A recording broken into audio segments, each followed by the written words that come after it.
છે એના માટેનો આ ભવાઈ કાર્યક્રમ રાખવામાં આવેલ છે. તો આપણે કાર્યક્રમ ચાલુ કરીએ એ પહેલા જોશથી જય બોલવાની છે. બોલો, બોલશો ને? બોલો, બોલશો? કઈ ના આવે બધા? તો જોશથી બોલજો. બોલો ભારત માતા કી. ના ભાઈ ના. જય ગણેશ બોલાય.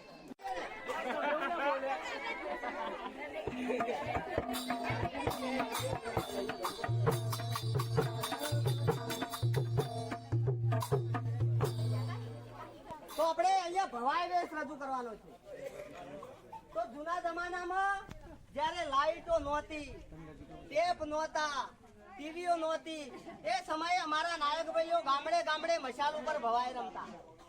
અને ભવાઈના વેશ કેટલા? 360 વેશ. જે અષાઢ રાજ ઠાકરે લખેલા. અને કેવા કેવા કે જંગલા જુએ. તો કઈ સંભળાવું? કઈ સંભળાવું? તો ફાગણ સુદ પૂનમ ના દાડે. ફાગણ સુદ પૂનમ ના દાડે. અરે ફાગણ સુદ પૂનમ ના દાડે થાય ખરેખર હોળી. તેથી તો હું લઈને આવ્યો રંગ તણી રંગોળી. રંગ તણો વેપાર કરું છું ને મારું નામ છે રંગલો. શું નામ બોલો છો યાર? હેના રંગલો. શું નામ? તમારી બ્રશ નહીં, ટોલ નહીં. કે જો મારી રંગલી પણ અહીંયા આવી જાય તો બોલો રંગલી જોવી છે બધાએ? જોવી છે રંગલી ને? રંગલી તમને ગમે છે? ગમે છે? રંગલી તમારી કે અમારી? કેલા ભાઈ છે મારી. તો મારી રંગલી રાણી.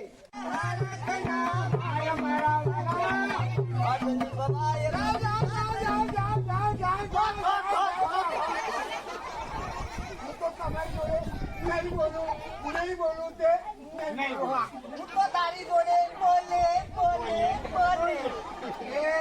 હા તમે ભાઈડા લોકો, હા કહું છું તમે ભાઈડા લોકો અમને બહેનોને સમજો છો શું? કેમ શું સમજો? ઈ તો ફાયડો. હવે આમ ઝઘડા કરી હા. તો આપણા બાળકો પર ખોટી અસર અસર પડે. તો સાચી બે વાત. મુદ્દો છે આપણો સ્વચ્છતાનો. સ્વચ્છતા ત્યાં પ્રભુતા અને ગંદવાડ ત્યાં. અરે રંગલી રાણી. એક મિનિટ હા મારી વાત નહીં સાંભળો. હા બોલો. સ્વચ્છતા ત્યાં પ્રભુતા અને ગંદવાડ ત્યાં મંદવાડ. હું છું સ્વચ્છતા જેની બેટી અને મારું નામ છે કચરા પેટી. કચરા પેટી. હા. બસ, બસ. તો કચરો બધો અહીંયા નાખો કચરા પેટીમાં. અરે કચરો હંમેશા કચરા પેટી કચરા પેટીમાં નાખવો જોઈએ. કચરાના પાછળ બે પ્રકાર છે કેવા? સાહેબભાઈ. કેવા તમે બે તો પ્રકાર? મેળવી છો. કેવા બે કેવા બે પ્રકાર છે? એક ભીનો કચરો અને એક સૂકો કચરો. હા. ભીનો કચરો કોને કહેવાય અને સૂકો કચરો કોને કહેવાય? કોને કહેવાય? ભીનો કચરો એ કે આપણે રોજિંદા 2 ટાઈમ જમીએ છીએ, સવારે સાંજ. અને આપણે લોકોને ક્યારે વાલા લાગીએ ત્યારે સમજણ પડે ત્યારે કે આપણે તંદુરસ્ત હોઈએ.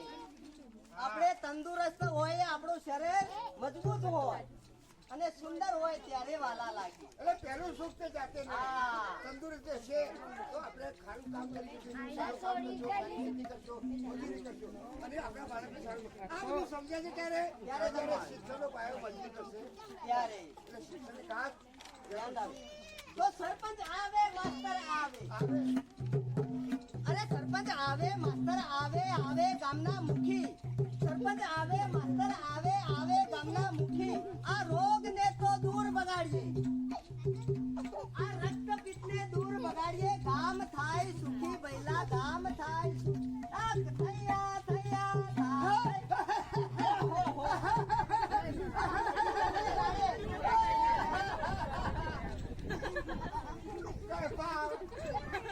છે કે આવી કોઈ તકલીફ હોય, બહેનોને હોય, ભાઈઓને હોય કે દીકરાઓ દીકરીઓ હોય, આ ઉંમરનો કોઈ વાત નથી. ગમે તેના રોગ થઈ શકતો હોય છે. તો આ રોગ ના થાય એના માટે તમે વિચાર કરો કે સરકાર કેટલા ખર્ચા કરે છે, ટીવી પર જાહેરાત આપે છે અને ભીખ સૂત્રોમાં લખે છે, બહેનોને વેચે છે, રાફેલ વેચે છે. પણ તેમને કોઈને ટાઈમ ના હોવાને કારણે સરકારશ્રી નક્કી કર્યું કે ગામડે ગામની અંદર થઈ મેન ચોકડી પકડીને ડીજે કરી અને જો સારો સમાચાર મોકલે મારા ભાઈઓ બહેનો તમારા ગામની અંદર કોઈ ઘરેથી આવું જો હોય તો તમે નજીકના આરોગ્યનો સાથ લેજો. તો ખરેખર આવું કે દર્દી લાગે. હવે દર્દી વ્યક્તિને ભેગા કરી શોધવાની આપણી ફરજમાં આવે છે. તો ખરેખર જો આવી રીતે કરવામાં આવશે તો સપનું સાકાર થશે. તો સરકારના સપના સાકાર કરવા માટે બહેનો, દીકરીઓ, માતા, બહેનો ખાસ તમારી ખાસ જરૂર છે.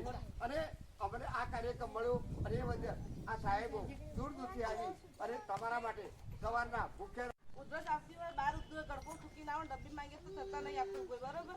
એના વિશે તમને સમજણ આપી કે આપણે તપાસ કરાવવી જરૂરી છે. એવું જરૂરી નથી કે આપણે ટીબી જ હોય, પણ ટીબીના લક્ષણો હોઈ શકે છે, ના પણ હોઈ શકે છે. એટલે ત્યારે પણ કોઈને ઉધરસ આવે તો ગળફાની તપાસ કરાવવી જરૂરી છે. આ રક્તપિત્ત એવા રોગ તમે ઘણી જગ્યાએ જુઓ છો કે રેલવે સ્ટેશન હોય, પછી બસ સ્ટેશન હોય, એમ આંગળીઓ ખરી ગયેલી માણસો હોય છે.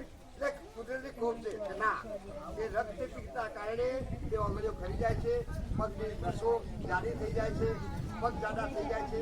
આ ના થાય, આપણા ભવિષ્યમાં આવા બાળકો આપણી ગુજરાત દેવી છે એ ભણવા ના જાય, એના માટે મા બાપે ખાસ જાગૃત રહેવાની જરૂર છે. તમે જાગશો તો સપનું સાકાર થશે. બોલો ભારત માતા કે